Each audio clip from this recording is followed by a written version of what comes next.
आज के टाइम पे सभी गर्ल्स और हाउसवाइफ चाहती हैं कि ऑनलाइन स्किल सीखकर ऑनलाइन अर्निंग स्टार्ट करें, लेकिन प्रॉब्लम सबकी एक ही है। वो सब सोचते हैं कि कहाँ से स्टार्ट करें, क्या स्टार्ट करें, कुछ नहीं समझ आ रहा।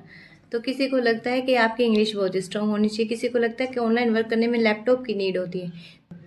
कोई सोचता है कि ऑनलाइन वर्क सिर्फ बिजनेसमैन लोग ही कर सकते हैं, हम जैसी सिंपल गर्ल्स या हाउस वाइफ ये सब नहीं कर सकती। लेकिन ये एक बहुत बड़ा मिथ है। रियलिटी इतनी कॉम्प्लिकेटेड नहीं है जितनी आप लोगों ने बना रखी है। तो इस वीडियो में मैं आपको बहुत ही सिंपल लैंग्वेज में ऑनलाइन वर्क के बारे में समझाने वाली हूँ कि गर्ल्स और हाउस वाइफ को कैसे स्टार्ट कर सकती हैं। तो अगर आप सीरियसली अर्न करना चाहते हैं तो इस वीडियो को पूरा देखिएगा। अब एक इम्पोर्टेंट बात कि आपको ऑनलाइन वर्क स्टार्ट क्यों करना है। देखिए, जो भी गर्ल्स या हाउसवाइफ ऑनलाइन वर्क करना चाहती हैं, खुद की अर्निंग करना चाहती हैं, तो सबके अपने पास ना अपने अलग अलग रीजंस होते हैं। बट जो मेनली बेसिक 3-4 रीजंस है वो मैं बताने वाली हूँ कि गर्ल्स ऐसा क्यों अर्न करना चाहती है, स्किल क्यों सीखना चाहती हैं।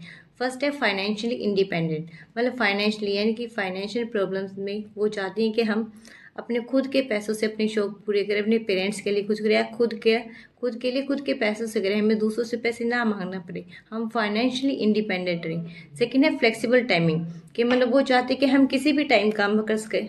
वो किसी एक फिक्स टाइम पर काम नहीं करना चाहते कि हम इसी टाइम में काम करें, नहीं, वैसे वो ऐसा नहीं चाहती। वो चाहती हैं कि हम अपनी मर्जी से अपने अकॉर्डिंग किसी भी टाइम काम करें। थर्ड है घर से काम, कि वो घर से काम करना चाहती है। स्पेशली हाउस वाइफ्स चाहती हैं कि वो घर से काम करें, वो बाहर नहीं निकलना चाहती, उनकी अपनी कुछ प्रॉब्लम्स होती हैं। अब ये सब क्यों, ऐसा क्यों? ये सब इसलिए क्योंकि जो हाउस वाइफ्स है उनको अपना घर संभालना पड़ता है, उनकी कोई अपनी प्रॉब्लम्स होती है, उनको अपने बच्चे संभालने होते हैं, अपनी वो चाहते हैं कि हम अपना घर संभालने के साथ साथ हम ऐसा कोई स्किल सीखें जिससे हमारी साइड बाय साइड अर्निंग हो जाए। और सच कहूँ तो ये जो ऑनलाइन वर्क है ये सब फ्यूचर में नहीं, वो सब बातें जा चुकी कि फ्यूचर में ऐसा होने वाले, वो फ्यूचर अब आ चुका है। एट प्रेजेंट ये सब चीज़ें जो हैं वो ज़रूरी हैं, ठीक है ना। सेकंड आपका क्या था कि लैपटॉप होना ज़रूरी है क्या? तो ऐसा कुछ भी नहीं है, लैपटॉप की कोई नीड नहीं होती है। आज के टाइम पे बहुत सारे काम, बहुत सारी स्किल्स ऐसी हैं जो फ़ोन से ही सीखी जा सकती है, फ़ोन से ही करी जा सकती हैं। बहुत ही हैवी सेटअप या फिर कॉस्टली सेटअप की ज़रूरत नहीं होती बहुत सारी चीज़ों में। जैसे कि कंटेंट राइटिंग देख लीजिए, कंटेंट राइटिंग जैसे राइटिंग का काम आप फ़ोन से ही कर सकते हैं। डिज़ाइनिंग का काम बिगिनर्स कैसे डिज़ाइन करते हैं, कैनवा से स्टार्ट करते हैं। कैनवा तो फ़ोन ऐप है ना, तो फ़ोन से आप स्टार्ट कर सकते हैं। फ़ोन से डिज़ाइनिंग स्टार्ट करके आप अपनी अर्निंग भी स्टार्ट कर सकते हैं। सोशल मीडिया मैनेजमेंट में क्या, सोशल मीडिया हैंडल जैसे पेजेस वगैरह हैंडल करने होते हैं, तो सोशल मीडिया ऐप्स जो हम अपने फ़ोन में यूज़ करते हैं, इंस्टाग्राम वगैरह, तो फ़ोन में यूज़ करते हैं तो उनका भी तो हैंडल कर सकते हैं ना, अगर हम सोशल मीडिया मैनेजर्स बनते हैं तो। और जैसे एडिटिंग, बेसिक लेवल की एडिटिंग भी कर सकते हैं।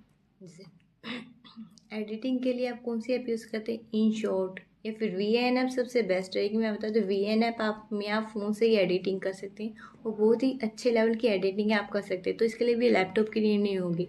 एंड लास्ट एक और स्किल है एफिलिएट मार्केटिंग। एफिलिएट मार्केटिंग के लिए भी लैपटॉप की नीड नहीं है, एफिलिएट मार्केटिंग आप फ़ोन से ही कर सकते हैं। एफिलिएट मार्केटिंग क्या होती है तो आपको पता होगा, मैं पहले बहुत सारे वीडियोज़ में मैं आपको क्लियर कर चुकी हूँ कि जैसे आपको वैल्यूएबल कंटेंट क्रिएट करना होता है, उसमें आपको किसी वैल्यूएबल या फिर यूजफुल प्रोडक्ट का या कोर्स का लिंक अगर उसमें डाल देते हैं तो उसके थ्रू जो आपकी अर्निंग होती है उसमें से आपको कमीशन मिलता है। जैसे वो प्रोडक्ट सेल होता है तो आपको कमीशन मिलता है। तो ये होती है एफिलिएट मार्केटिंग, कमीशन बेस्ड। तो एफिलिएट मार्केटिंग में भी लैपटॉप की नीड नहीं होती है। नेक्स्ट आपकी कन्फ्यूजन ये रहती है कि स्किल कौन सी सीखे, बिगिनर्स के लिए कौन सी स्किल सही रहती है। तो पहली बात मैं आपको बता देती हूँ कि आपकी स्किल बहुत ही सिंपल और प्रैक्टिकल होनी चाहिए। सिंपल क्योंकि आप बिगिनर हैं, ताकि आप उसको अच्छे से सीख सकें, उसको प्रैक्टिस कर सकें। और प्रैक्टिकल किस लिए? क्योंकि प्रैक्टिकल होगी वो स्किल तभी तो आगे काम आएगी। अगर कोई स्किल जो है प्रैक्टिकल नहीं होगी, उसकी डिमांड ही नहीं होगी, तो फिर सीखने का फ़ायदा ही क्या है। और अगर आपको अपने लिए बेस्ट स्किल चूज़ करनी है तो इसके लिए भी मैंने एक वीडियो बना रखी जो आपको मेरे यूट्यूब चैनल पर मिल जाएगी, जाकर ज़रूर देखिएगा। चलिए अब कुछ एग्जाम्पल दे देती हूँ, ठीक है। फर्स्ट है डिज़ाइनिंग। अगर आपको डिज़ाइन करना पसंद है, किसी चीज़ में कलर्स डालना, या फिर टेक्स्ट आप देखते हैं कि ये टेक्स्ट में ऐसे शेप होनी चाहिए, ये टेक्स्ट इस तरह का होना चाहिए, फ़ोटो इधर होनी चाहिए, टेक्स्ट यहाँ होना चाहिए, पीछे होना चाहिए, अलाइनमेंट, ये सब अगर इस चीज़ में आपको इंटरेस्ट है तो आप कैनवा से डिज़ाइनिंग यानी कि ग्राफिक डिज़ाइनिंग स्टार्ट कर सकते हैं as a beginner. Second, editing. अगर आपको एडिटिंग पसंद है, वीडियोस में एडिटिंग करना, उनको कट्स ब्रेक्स लगाना, उनमें मोशंस डालना, ऐसी चीज़ें अगर आपको पसंद है तो आप वीडियो एडिटिंग स्टार्ट कर सकते हैं। वीएन ऐप से वीडियो एडिटिंग बिगिनर स्टार्ट कर सकते हैं। थर्ड इज़ एफिलिएट मार्केटिंग, वो तो मैंने बताया था। वैल्यूएबल कंटेंट डालो और उसमें यूजफुल प्रोडक्ट्स के लिंक डालो, उससे आपकी एफिलिएट मार्केटिंग हो जाए। और कौन कौन सी स्किल हो सकती हैं? और स्किल हो सकती है कंटेंट राइटिंग की। अगर आपको राइटिंग पसंद है तो आप कंटेंट राइटर्स बन सकते हैं, ईमेल राइटिंग कर सकते हैं। और रिज्यूमे राइटिंग की डिमांड तो मार्केट में आज के टाइम पे बहुत ज़्यादा है। नेक्स्ट है एआई टूल्स।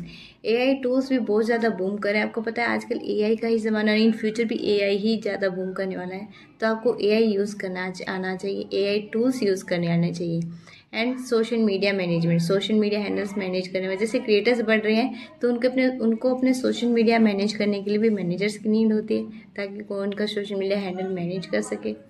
इसके लिए सोशल मीडिया मैनेजर भी आप ट्राई कर सकते हैं। बट स्किल आपको एक ही चूज करनी है, नहीं कि मैं इतनी सारी बताई तो आप सब ट्राई करोगे, ऐसा प्लीज मत कीजिएगा। एक ही स्किल पे टिकना है, सारी चीजें ट्राई करने के लिए मत बैठिएगा। अब बात करते हैं ऑनलाइन अर्निंग के बारे में कि ऑनलाइन अर्निंग, ऑनलाइन वर्क का सिस्टम होता है क्या, ये सब कैसे वर्क करता है, तो मैं बता देती हूँ। ऑनलाइन वर्क का मतलब है कि इंटरनेट के थ्रू अपनी सर्विसेज देकर किसी की हेल्प करना ताकि फिर वो आपको पेमेंट करे, ये सब होता है ऑनलाइन वर्क। अब जैसे आप कैनवा डिजाइनिंग करते हैं, आप डिजाइनिंग का काम करते हैं, तो जो बिजनेस है, बिजनेसेस के लिए अगर आप डिजाइन करते हैं तो वो आपको पेमेंट करेंगे। अगर आप वीडियो एडिटर्स हैं, क्रिएटर्स की वीडियो एडिट करते हैं तो वो क्रिएटर्स आपको पेमेंट करेंगे। और आपको पता है कि बिगिनर्स की सबसे बड़ी मिस्टेक क्या होती है? बिगिनर्स की सबसे बड़ी मिस्टेक ये होती है कि वो अपनी स्किल के लर्निंग पे, इसी पे फोकस ना करके वो सीधा अर्निंग पे फोकस करते हैं। वो ये सोचते हैं कि हमारी जल्दी से जल्दी फास्ट अर्निंग किस तरह से होगी, और यही रीजन है उनका फ्रॉड्स और स्कैम्स में फंसने का। क्योंकि उनका ध्यान सिर्फ पैसों की तरफ होता है, अर्निंग की तरफ होता है। तो जो उनको लालच दे देता है कि आपको इतने कम दिनों में इतनी ज्यादा आपकी इनकम हो जाएगी, मंथली इतना होता है, वीकली इतना होता है, वो उस जाल में फंस जाते हैं, फिर स्कैम का हिस्सा बन जाते हैं, फिर कहते हैं कि ऑनलाइन वर्क फ्रॉड होता है। बट ऐसा कुछ नहीं है।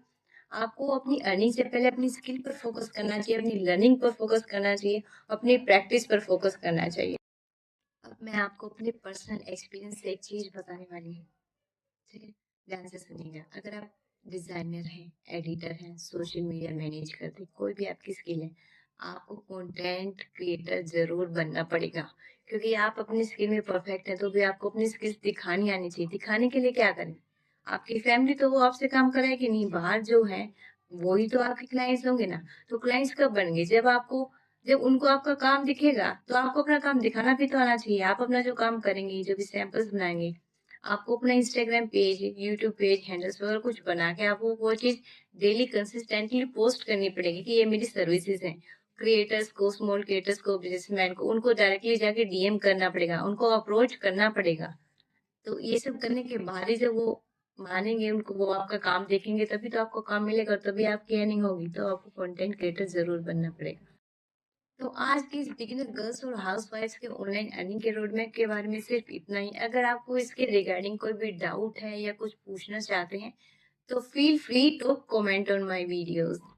आप बिल्कुल भी मत झिझकिएगा कि आपको जो भी प्रश्न है, जो भी पूछना चाहते हैं ऑनलाइन अर्निंग के बारे में, कैसे होता है, क्या होगा, कैसे करना होगा, या फिर अगर आप स्टार्ट करना चाहती हैं तो बिल्कुल भी मत झिझकिएगा। कमेंट करने में आप कमेंट कर सकती हैं और मुझे इंस्टाग्राम पे डायरेक्टली डीएम भी कर सकती हैं। Okay, thank you.